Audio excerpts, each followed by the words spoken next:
nonaha abantu 5 barapfuye abandi 6 barakomereka mu manuka iteye ubwoba bereye ku muhanda wa Masaka Kotera. Abaturage mu majyepfo ya Uganda babyukiye mu genda yakomeye nyuma y'impanuka y'imodoka bereye ku muhanda wa Masaka Kotera igatana abantu 5 mu gihe abandi bagere kuri 6 bose bakomeretse. Iyi mpanuka ngo yabaye ku gatatu mu gitondo agana saa 5 z'amanywa mu gace ka Botero Trading Center azwi cyane nko ku muhanda uhuza Masaka ndetse na Kotera.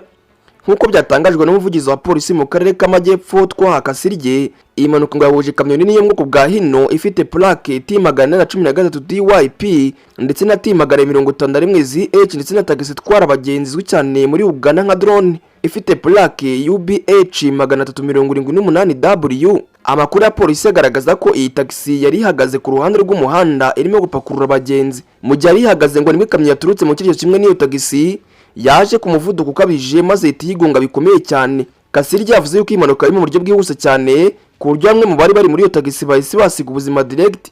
Yagize ati taxi yari ihagaze ku ruhande rw'umuhanda ipakurura abagenzi mu buryo butunguranye niwe kamyo yaturutse inyuma ikazi kayigonga bigatuma abantu 5 bahita bapfa n'abandi 6 bagatakomereka mu buryo bukomeye. Mu bapfuye harimo abagore 3 ndetse n'abagabo 2. Bamwe bamaze kumenyekana muri twa Vega Max w'imyaka 28 ndetse na Janet w'imyaka 60. Imibiri kandi bapfuye sijyanwa mu bitaro bya Kariziyo Referral Hospital kugira ngo ikorerwe isuzuma riteganywa n'amategeko mbere yo gushyirizwa imiryango yabo.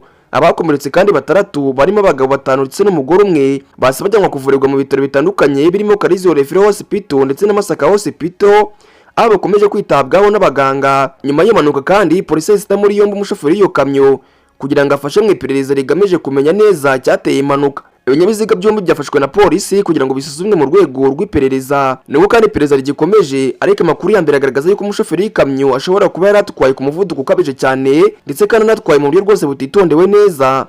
Polisi kandi yavuze yuko imyitwarire nk'ingiyi ikomeje guteza impanuka nyinshi zihitana ubuzima bw'abaturage ku mihanda ya Uganda. Nyuma y'impanuka kandi inzego z'umutekano zongeye gusaba abatwara ibinyabiziga kubahiriza amategeko y'umuhanda, kwirinda umuvuduko ukabije ndetse no kwitwararika cyane mu duce turimo abantu benshi cyangwa se ibinyabiziga bihagarara bipakurura abagenzi. Mu gihe kandi imiryango y'ababuze babikomeje kurira bapfuye, abaturage benshi muri ako gace bavuga yuko hakenewe ingamba zikomeye zo kumira impanuka zikomeje gutwara ubuzima bw'abagenzi ku mihanda ya Uganda. Ni mu gihe kandi impanuka biri kuri Botero Trading Center ngiye kwibutsa benshi ko kutubahiriza amategeko y'umuhanda bishobora guhindura urugendo rusanzwe rukaba iherezo ry'ubuzima bw'abatari bakeya. Ngaye nkuko twanganisha imiryango y'ababuze abantu 5 bitabye Imana muri impanuka ndetse kandi twifurije abangaba bakomeretse 3 gukira vuba kandi n'abangaba bitabye Imana twifurije kugira ukuri dashira baruhukire mahoro. Babwire ni karagace mingi ni obite muri uzo ruteza amatwi naho ngira cyari mwinyabari Obedi wumvaga.